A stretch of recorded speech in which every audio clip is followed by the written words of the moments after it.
أعوذ بالله من الشيطان الرجيم. Sama ayat minggu lepas. Wa atimmul hajj wal umrata lillah. Fa in uhsirtum famastaysara minal hajj. Wa la tahliqu ru'usakum hatta yablugha al-hajj mahillah. Faman kana minkum maridan aw bihi adam min ra'sihi fafidyatun min siyamin aw sadaqatin aw nusuk. فإذا أمنتم فمن تمتع بالعمرة إلى الحج فما استيسر من الهدي فمن لم يجد فصيام 3 أيام في الحج و7 إذا رجعتم تلك 10 كاملة ذلك لمن لم يكن أهله حاضر المسجد الحرام واتقوا الله واعلموا أن الله شديد العقاب.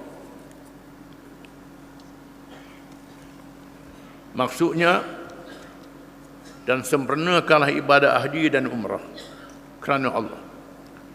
Maka sekiranya kamu dikepung dan dihalang daripada menyempurnakannya ketika kamu sudah berihram, kamu bolehlah bertahallul, yakni buang pakaian ihram dengan bertahallul. Diajar cara tahallul. Serta sembelihlah dam yang mudah didapati. Caranya ialah sembelih binatang. Dan janganlah kamu mencukur kepala kamu untuk bertahallul sebelum batang dam itu, binatang dam itu sampai dan disembelih di tempatnya. Cukur ni kena lepas sembelih. Sembelih dulu, baru cukur atau gunting. Maka sesiapa di antara kamu sakit atau terdapat sesuatu yang menyakiti di kepalanya, lalu ia mencukur rambutnya, hendaklah ia membayar fidyah, iaitu berpuasa atau bersedekah atau menyembelih binatang.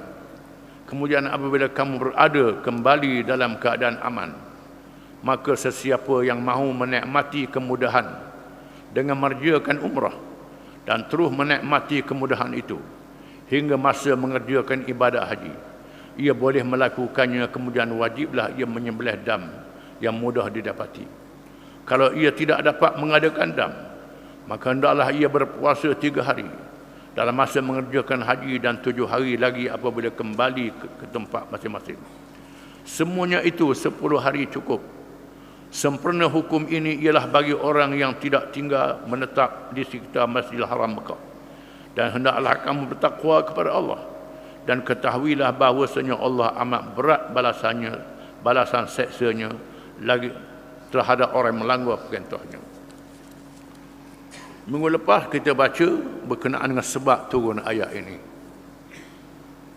berkenaan dengan hisar.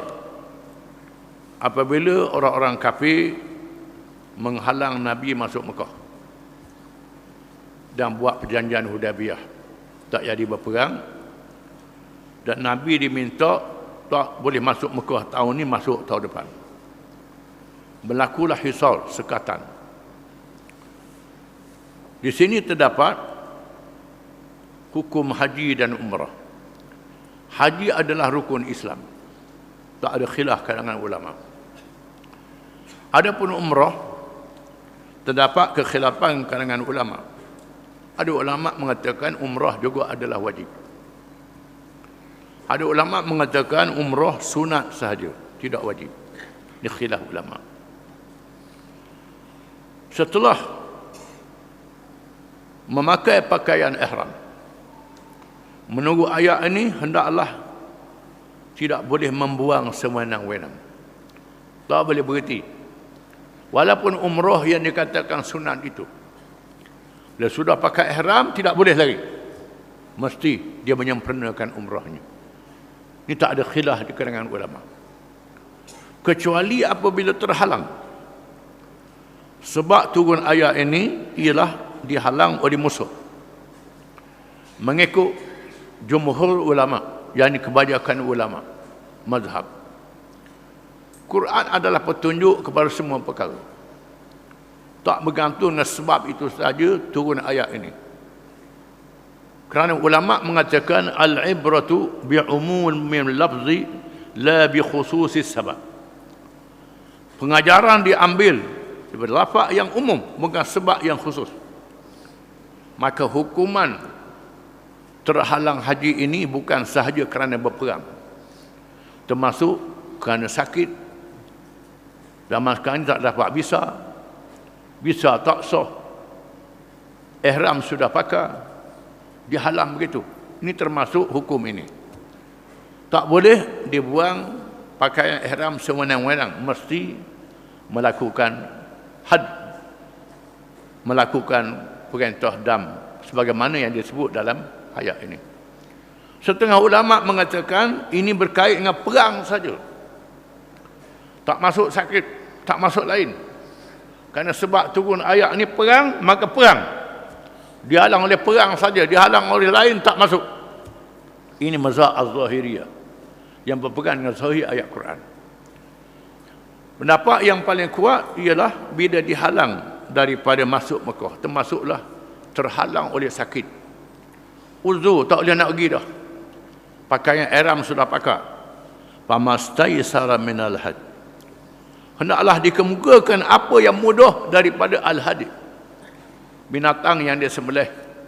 Unta untuk 7 orang, kambing untuk seorang. Unta dan lembu untuk 7 orang, kambing untuk seorang. Diriwayatkan bahawa Nabi menyembelihkan 70 ekor unta untuk sahabat-sahabat dia dalam masa Hudaybiyah ni. Jadi kelah 70 ekor lebih, dikatakan 1000 lebih para sahabat, mungkin campur dengan lain-lain lagi. Wala tahliqu ru'usakum hatta yablughal hadyu mahillah, dan jangan kamu menyukur rambut kamu malaikat setelah binatang sembelih sampai ke tempatnya. Bila binatang sembelih sampai ke tempatnya, barulah kamu cukur rambut kamu. Allah Ta'ala suruh begitu. Seperti disebut dalam hadis, sahabat-sahabat sangat berat untuk buat. Ummu Salamah kata Rasulullah buat, jangan berdiri korang. Sahabat-sahabat ni nak marah dengan perjanjian Hudaybiyah ni, nak marah ke kafir, bukan marah ke Nabi, mengaju, nak marah. Ummu Salamah kata Rasulullah buat, Nabi pun cukur kepala dia, sembelih. Sahabat-sahabat pun ada yang cukur, ada yang gunting. Lalu Nabi kata rahimallahul muhalliqin, Allah Ta'ala beri rahmat pada mereka yang bercukur. Sahabat al-muqassirin, ya Rasulullah, orang gunting macam mana? Rahimallahul muhalliqin, Allah Ta'ala beri rahmat pada yang bercukur. Al-muqassirin, ya Rasulullah, orang yang bergunting macam mana? Rahimallahul muhalliqin, Allah beri rahmat pada orang yang bercukur. Al-muhalliqin, ya Rasulullah, rahimallahul muhalliqin, Allah Ta'ala beri rahmat juga pada mereka yang bergunting, sama-sama dapat rahmat. Setelah ulangnya 3 kali pada yang bercukur, baru sebut pada yang bergunting. Di sini afdal bertahalul itu dengan bercukur daripada bergunting, kerana Nabi sebut rahimallahul muhalliqin sebanyak 3 kali. Faman kana minkum maridan aw bihi adan fafidyatun min siyamin aw sadaqatin aw nusuk. Barang siapa yang mengerjakan ibadat ihram, haji dan umrah, lalu dia mengalami kesakitan, sebab turun ayat ini kena Ka'ab bin Ujrah radhiyallahu anhu, dia pakai ihram, dia duduk depan Nabi, gutu ngayak daya dia, garu kepada dia, gutu ngayak, gatal. Nabi kata mu cukur lah kepala mu tu. Dengan dia gutu tu, dia dalam gutu tu, Allah Ta'ala izin, Allah menurunkan ayat yang dibaca ini, faman kana minkum maridan aw bihi adam min ra'sih, barang siapa yang dalam keadaan ihram lalu sakit dengan sebab gutu, dengan sebab apanya, tak tahan, kurat ke apa ni, maka dibenarkan dia mencukur, membuang rambutnya dan bayar fidyah. Bayar fidyah dengan puasa ataupun sedekah. Atau sedekah. Puasa, sedekah, bayar fidyah. Daripada menggugurkan kepala dengan sebab uzur itu. Fa idza amintum faman tamatta'a bil umrati ila al haji famastaysara min al hajj. Apabila berlakunya setelah aman, barang siapa yang bertamattu', ini haji tamattu', sama ada iaitulah mengerjakan umrah sebelum haji, buat umrah dulu, lepas tu tunggu buat haji pula. Dia tamattu'. Ataupun haji qiran, dia capur haji dengan umrah sekali, capur dua-dua, maka hendaklah dia membayar dam, iaitulah pamastaysara minal had, sekadar yang mudah daripada binatang yang boleh disembelihkan. Sama ada unta untuk 7 orang, biri-biri, kambing, kibas. Yang lebih afdalnya kibas. Kibas ni biri dah. Orang Melayu, orang Arab kata kibas, orang Melayu kata biri. Ada pula biri lain, kibas lain. Biri ekor kembang, kibas ekor kucuk, hak tula lah. Orang Arab kata kibas, orang Melayu kata biri. Dok Mekah lain, kibas lain duduk balah pasabak tu. Duduk balah hak mana hak Mekah lain. Memang lembu Mekah lain, lembu sini ada lain sikit-sikit, lembu juga. Kita kena sedar. Kambing hukumnya sama dengan biri juga. Tapi lebih afdal kibas, biri daripada kambing. Orang Melayu lebih afdal kambing.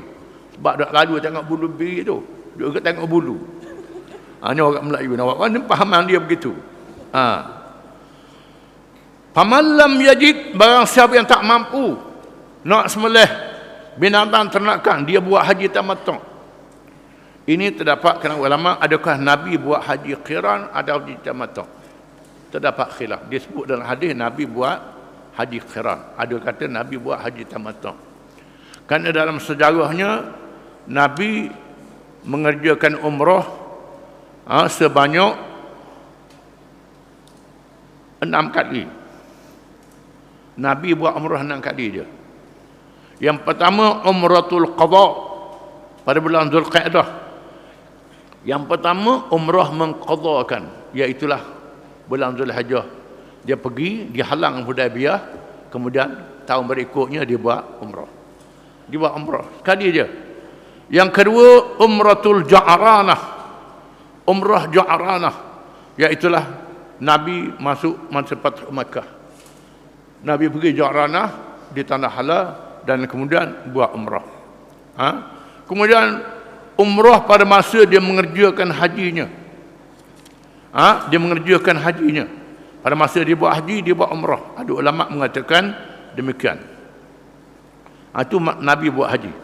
Jadi Nabi buat umrah. Nabi buat umrah sekali je. Dia pergi sekali buat umrah, lepas tu dah buat umrah lagi. Nabi dah lah tubik buat umrah pula, buat umrah pula. Atau dah. Tapi dah buat begitu sekali je. Lepas itu ulama mengatakan dia buat umrah sekali, dia buat umrah, dia pergi sekali buat umrah sekali. Dia dah pergi tubik masuk tubik. Buat umrah setiap kali. Kerana di sana ada hadis mengatakan barang siapa yang semayang di Masjid Haram menyamai 100,000 semayang di masjid yang lain. Kalau semayang di Madinah 1,000 semayang di masjid yang lain. Semayang di Masjid Aqsa 500 semayang di masjid yang lain. Masjid Aqsa Baitul Maqdis. Semayang Masjid Mekah 100,000 masjid yang lain. Ada orang tu dia buat umrah, dia dak semayang berjemaah, duk kejar ke umrah tu. Dia tinggal semayang 100,000, Nabi kata lebih afdal daripada semayang masjid yang lain. Duk besar ke umrah daripada semayang. Dah apa ikut pandai lah. Dah rasa rajin sangat lagi lah buat. Jadi sepatutnya mengejar untuk semayang di Masjidil Haram. Ini lebih diutamakan. Kerana semayang di Masjidil Haram itu menyamai 100,000 semayang di masjid yang lain. Ini pergi buat umrah, saya balik dari semayang masjid. Lepas hak kelebihan semayang di Masjidil Haram. Yang Nabi sebut 100,000 semayang di masjid yang lain. Allah Ta'ala menyebut lagi, barang siapa yang mengerjakan umrah bersama dengan haji ataupun sebelum haji, hendaklah menyembelih binatang dam. Paman lam yajid, barang siapa yang tak dapat, fasyamu salasati ayyamin fil haji, dia berpuasa 3 hari pada masa haji, iaitulah sebelum hari yang ke-9. Hari 9, 10 tu tak boleh. Dia puasa 3 hari di Mekah. Wa sab'atin idza raja'tum, dan 7 hari bila balik ke negeri dia. 7 hari balik ke negeri, 3 hari puasa di Mekah. Tilka asyaratun kamilah, itulah 10 hari yang sempurna. Dzalika liman lam yakun ahluhu hadiril masjidil haram, itu untuk mereka yang bukan penduduk Mekah, penduduk Masjidil Haram. Jadi 3 hari puasa di Mekah dan 7 hari puasa di rumah, di masjid. Wattaqullah, bertakwa kepada Allah. Wa'lamu annallaha syadidul iqab, ketahuilah Allah itu sangat keras balasannya. Wallahu a'lam.